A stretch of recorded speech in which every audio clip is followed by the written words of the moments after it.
I chose to do my research on higher education funding, more specifically the factors that contribute to cuts in higher education. Higher education faces more cuts than any other policy area in state governments. Certain states have felt these cuts much more than others. The introduction of new policy actors and interest groups have definitely changed the landscape of higher education, in addition to different impacts that cultural factors and political factors can have.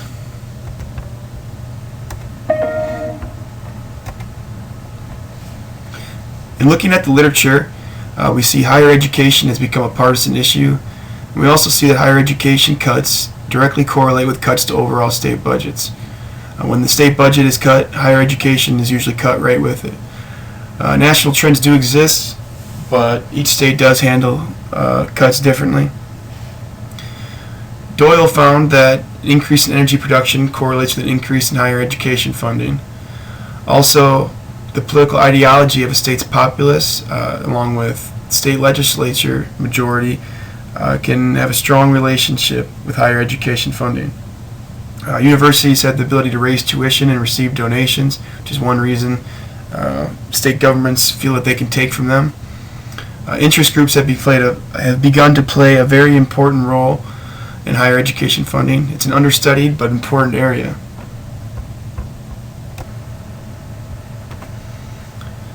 The existing literature also tells us that voter turnout and unemployment can have an impact on higher education funding, along with term limits and enrollment increases.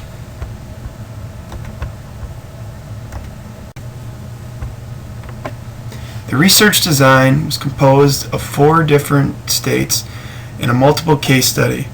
The states are Illinois, Louisiana, North Dakota, and Wyoming.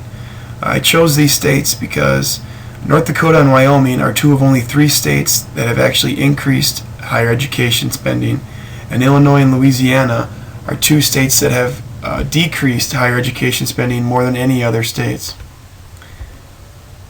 Looking at factors such as governor party, legislature party, state's populous party, voter turnout, unemployment, etc., and using a descriptive-oriented approach, we can see the differences and similarities that exist between the 4 states.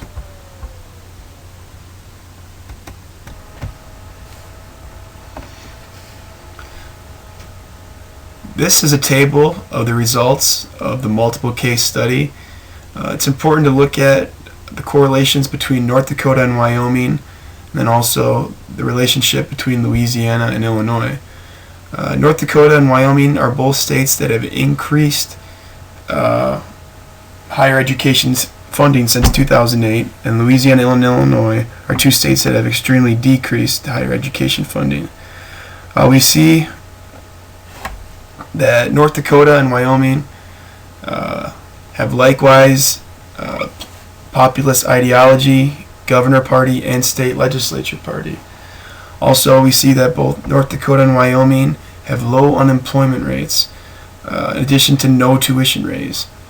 Louisiana and Illinois also have similarities in that Democrat Party is mostly in control in these 2 states, and unemployment is high, along with high rates of tuition raise.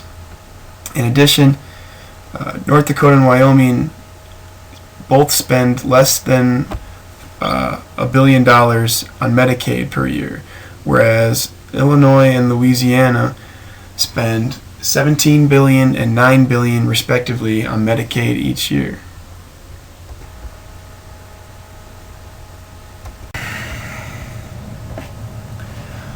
Although the case study only examines 4 out of 50 states, we do see some relationships and correlations. Based on the results, some assumptions can be drawn. For one, state populist ideology, party of state legislature, and party of the governor does seem to have a relationship with higher education spending. In North Dakota and Wyoming, states that increased higher education spending, the state populace identifies as majority Republican, and the governor in both of these states is Republican, as well as the majority of the state legislature. In Illinois and Louisiana, two states that cut higher education, the state populace identifies as Democrat, and the governor of both states during the time of the results, 2008 to 2014, was governor, as well as the majority of the state legislature in Illinois. Additionally, Medicaid spending seems to correlate with higher education spending. The more a state spends on Medicaid, the less it spends on higher education. In North Dakota and Wyoming, less than $1 billion was spent by each on Medicaid in 2016, whereas Illinois and Louisiana spend $17 and $9 billion respectively on Medicaid. One last factor that showed to have a relationship was unemployment. North Dakota and Wyoming both have extremely low unemployment levels, whereas Illinois and Louisiana have very high unemployment levels. It seems the lower an unemployment level is, the more likely a state is to spend money on higher education. In further research, I think a lot of importance can be looked at of interest groups and lobbyists in higher education.